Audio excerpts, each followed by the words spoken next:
TikTok, I'm on a private jet. Elon মাস্কের পর এবার টিকটক কেনার আগ্রহ দেখিয়েছেন খ্যাতিমান ইউটিউব ও টিকটক তারকা মিস্টার বিস্ট। একা নন, সঙ্গে আছেন আরও একদল বিনিয়োগকারী। ব্রিটিশ সংবাদ মাধ্যম গার্ডিয়ানের প্রতিবেদনে উঠে এসেছে এমনই এক তথ্য।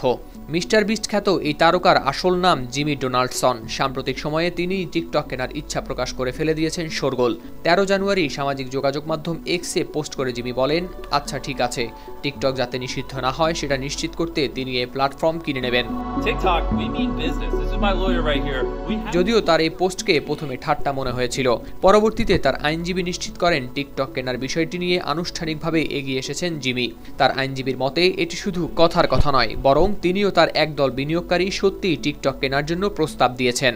এদিকে জনপ্রিয়তার দিক দিয়ে ইউটিউব ও টিকটকে মিস্টার বিস্টের অবস্থান যথাক্রমে প্রথম ও তৃতীয় স্থানে।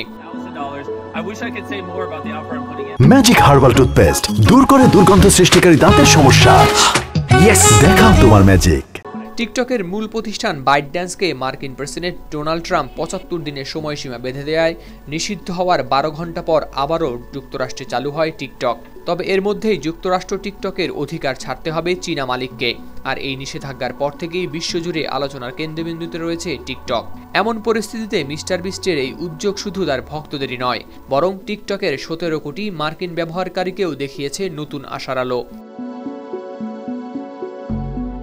এদিকে বিনিয়োগকারীদের এই দলের নেতৃত্ব দিচ্ছেন জেসি টিনসলে নামের এক অভিজ্ঞ উদ্যোক্তা। তার মতে তারা এমন একটি সমাধান খুঁজছেন যা ব্যবহারকারীদের অভিজ্ঞতা অটুট রাখবে ও জাতীয় নিরাপত্তার উদ্বেগও দূর করবে। তবে শুধু মিস্টার বিস্টই নন, টিকটক কেনার ইচ্ছা প্রকাশ করেছেন আরও অনেক বড় নাম। ধনকুবের ইলন মাস্ক থেকে শুরু করে শার্ক ট্যাঙ্কের কেভিন ললিয়ারি সবাই রয়েছেন এই দৌড়ে। গত সপ্তাহে ব্রিটিশ পত্রিকা দ্য টাইমসের প্রতিবেদনে বলা হয়, মাস্কের কাছে টিকটক বিক্রি করতে গোপন বৈঠক করছে বেইজিং।